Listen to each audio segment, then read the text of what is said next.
Let's inspire Bihar क्या है, यह जानने से पहले आप खुद से यह सवाल करें कि क्या आप मानते हैं कि संपूर्ण भारतवर्ष के उज्जवल भविष्य की प्रबल संभावनाएं कहीं न कहीं उसी भूमि में समाहित हो सकती है जिसने इतिहास के एक कालखंड में संपूर्ण अखंड भारत के साम्राज्य का नेतृत्व किया था, और वह भी तब जब आज की तरह संचार के माध्यम नहीं थे, न सोशल मीडिया जैसी तीव्रता कि यहाँ खबर डाली झट पूरी दुनिया में खबर पहुँच गई, न विकसित मार्ग और न प्रौद्योगिकी। आप खुद से सवाल कीजिए और दिमाग पर जोर डालिए तो आपको याद आएगा कि बिहार ही ज्ञान की वह भूमि है जहाँ वेदों ने भी वेदांत रूपी उत्कर्ष को प्राप्त किया। ज्ञान के प्राचीन बौद्धिक परंपरा की जब अभिवृद्धि हुई तब इसी भूमि ने बौद्ध और जैन धर्मों के दर्शन सहित अनेक तत्वों एवं सिद्धांतों के जन्म के साथ नालंदा और विक्रमशिला जैसे विश्वविद्यालयों की स्थापना देखी। जहाँ ज्ञान की ऐसी अद्भुत प्रेरणा रही, वहाँ शौर्य का दिखना भी स्वाभाविक ही था। इतिहास गवाह है, वह बिहार ही है जहाँ से अखंड भारत पर शासन चलाया जाता था, और वह भी सशक्त एवं जोरदार तरीके से। उद्यमिता, जहाँ से नए नए तरह के व्यवसाय की इस प्राचीन भूमि ने ही ऐतिहासिक काल में ऐसी प्रेरणा का संचार किया जिसके कारण दक्षिण पूर्वी एशिया के नगरों तथा यहाँ तक कि राष्ट्रों का नामकरण भी इसी भूमि के प्रेरणादायक नगरों के नामों पर होने लगे, जिसका सबसे सशक्त उदाहरण वियतनाम है, जो चंपा वर्तमान भागलपुर बिहार के ही नाम से लगभग 1500 वर्षों तक पूरी दुनिया में जाना गया। सोचिए और खुद ही जवाब दीजिए कि बिहार के ऐसे इतिहास और सामर्थ्यवान यशस्वी पूर्वजों के वंशज हम क्या मौजूदा समय में भारत के उज्जवल भविष्य के निर्माण में अपना सकारात्मक योगदान दे पा रहे हैं। लगभग 30वीं शताब्दी ईसा पूर्व में भारत में रहे यूनानी राजदूत मेगास्थनीज ने अपने ग्रंथ इंडिका में तत्कालीन पाटलिपुत्र को उस समय के विश्व के सर्वश्रेष्ठ नगर के रूप में इसका वर्णन किया था। आप कल्पना कीजिए कि यदि उस समय किसी पाटलिपुत्र निवासी से 2500 वर्ष बाद इसके स्वरूप के संबंध में पूछा जाता तो भला किस प्रकार का आशा से भला उत्तर मिलता और क्यों स्वाभाविक भी लगता। लेकिन अगर आज की बात करें और आज को देखें और जब भी भविष्य की संभावनाओं को ध्यान में रखकर बिहार के युवाओं से बातचीत होती है, तब मुझे ऐसा क्यों महसूस होता है कि कहीं न कहीं, या यूं कहे, चारों तरफ एक प्रकार की निराशा है। भविष्य के संबंध में भी नकारात्मक विचार ही युवाओं के बीच पनप रहे हैं, जो भारत के उज्जवल भविष्य के लिए ठीक नहीं है। जिस भूमि ने प्राचीनतम काल में ही कई कीर्तिमानों को प्राप्त किया था, यदि वह वैसे ही धीरे धीरे अपनी स्वाभाविक प्राकृतिक वृद्धि करता रहता या उसकी वृद्धि हुई होती तो निश्चित ही आज का स्वरूप बहुत अलग होता।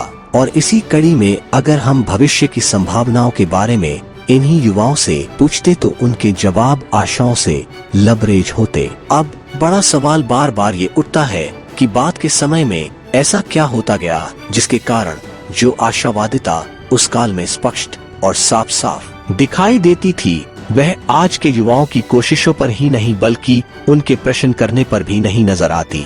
आखिर ऐसा क्यों है कि जिस क्षेत्र में कभी पूरी दुनिया के विद्वान अध्ययन के लिए दुर्गम मार्गों से सुदूर यात्राएं कर पहुंचने के लिए लालायित रहते थे, वहीं के विद्यार्थी आज परिश्रम एवं पुरुषार्थ के मार्गों से कई अवसरों पर नदार दिखते हैं। अब जरूरत है ये जानने की इससे कैसे निपटा जाए। मैं यहाँ कहना चाहता हूँ कि चिंतन करने से ही समाधान मिलेगा, क्योंकि भूमि वही है, ऊर्जा भी वही है। इसमें कोई संदेह भी नहीं है कि हम उन्हीं यशस्वी पूर्वजों के वंशज हैं जिनकी प्रेरणा आज भी मन को उद्वेलित करती है और कहती है कि यदि संकल्प सुदृढ़ हो तो इच्छित परिवर्तन अपने माध्यम खुद ही तय कर लेते हैं। यदि हम इतिहास में प्राप्त उत्कर्ष के कारणों पर चिंतन करेंगे तो पाएंगे कि हमारे पूर्वज दूर की सोचते थे। ऊर्जा के साथ जिज्ञासा तो हमारे पूर्वजों की ऐसी थी जो सामान्य भौतिक ज्ञान से संतुष्ट होने वाली नहीं थी। वह सत्य के वास्तविक स्वरूप को जानना चाहते थे,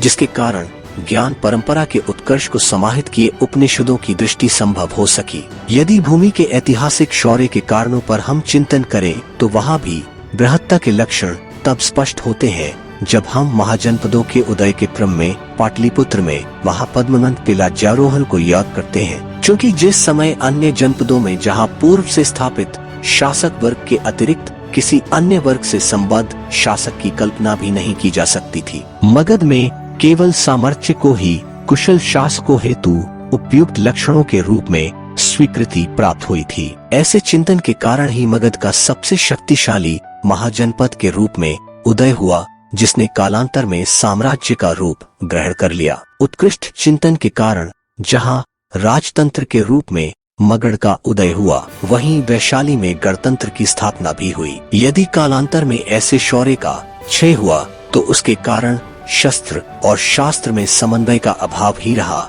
इतिहास गवाह है कि भले ही शास्त्रीय ज्ञान अपने चरम उत्कर्ष पर क्यों न हो, यदि शस्त्रों के सामर्थ्य में कमी आती है तो उत्कृष्ट बेहतरीन शास्त्र भी नष्ट हो जाते हैं। यदि समय के साथ में हमारा अपेक्षाकृत विकास नहीं हुआ और यदि हम पुराने समय को पार करते हुए वर्तमान में वैसा तारतम्य अनुभव नहीं करते, तो इसका कारण कहीं न कहीं समय के साथ लघुवादों हमारी संकीर्ण सोच अथवा अतिवादों से ग्रसित होना ही रहा है।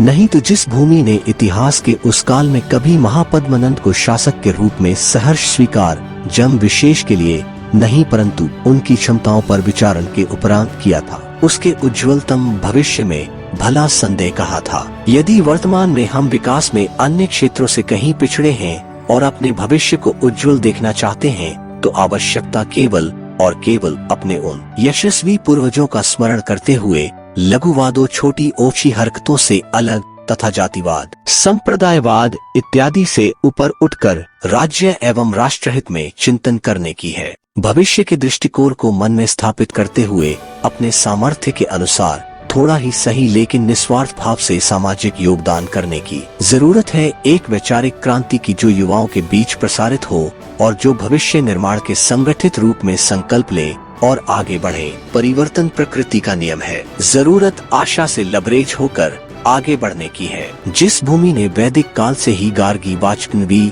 एवं मैत्रेयी जैसी विदुषियों को नारी में भी समाहित विद्वता का प्रतिनिधित्व करते देखा हो, उसका भविष्य भला उज्जवल क्यों न हो।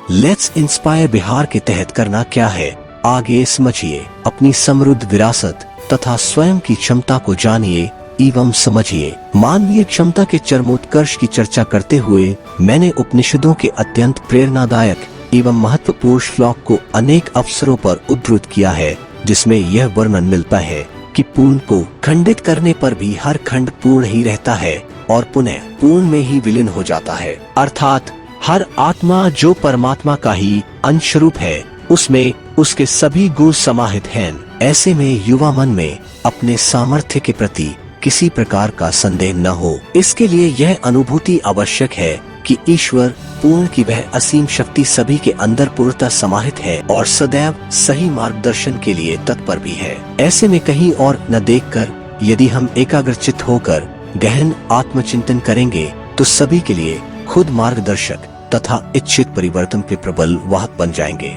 यह समझना होगा कि स्वयं के सामर्थ्य को जाने बिना जब कई बार दूसरों के अनुसरण के कारण हम अपने मूल्यों से दिग्भ्रमित हो जाते हैं, तब हमारा अपनी मूल क्षमताओं से विश्वास दिख जाता है, जो बिल्कुल अनुचित है। यह समझना होगा कि यदि हम प्रतिकूल परिस्थितियों में निराश होते हैं तो हम युवावस्था में समाहित उस असीम ऊर्जा के स्रोत से संभवतः स्वतः विच्छिन्न होते जाते हैं, जिसके मूल में आशावादिता एवं सकारात्मकता सन्निहित है। यदि अपने पूर्वजों के कृतित्वों से आप प्रेरित हैं और स्वयं की असीमित क्षमताओं के विषय में स्पष्ट हैं, तो केवल स्वयं तक सीमित मत रहिए, इस अद्भुत प्रेरणा का प्रसार कीजिए। लघुवादों तथा जातिवाद, संप्रदायवाद, लिंगभेद आदि संकीर्णताओं से परे उठकर बिहार तथा भारत के उज्ज्वलतम भविष्य के निर्माण हेतु बृहत चिंतन करें तथा दूसरों को भी प्रेरित करें। प्रेरित युवा संगठित होने का प्रयास करें, जिससे नकारात्मकता के विरुद्ध युद्ध के लिए संकल्पित सकारात्मक विचारों की शक्ति प्रबल हो उठे। संगठन को बृहत स्वरूप प्रदान करने के लिए लेट्स इंस्पायर बिहार के जिलावार चैप्टरों से सोशल मीडिया एवं भौतिक माध्यमों से जुड़े, जिनकी स्थापना आपके जिले के प्रेरित युवा समन्वयकर्ताओं द्वारा की जा रही है। बिहार के सभी जिलों के युवाओं और अप्रवासी बिहार वासियों के लिए भी प्रारंभ में सोशल मीडिया के माध्यमों के जरिए ही चैप्टरों को प्रारंभ किया जा रहा है, जिनसे जुड़ने के लिए आप अपने जिले या नगर से संबंधित फेसबुक पेज से जुड़ सकते हैं या लेट्स इंस्पायर बिहार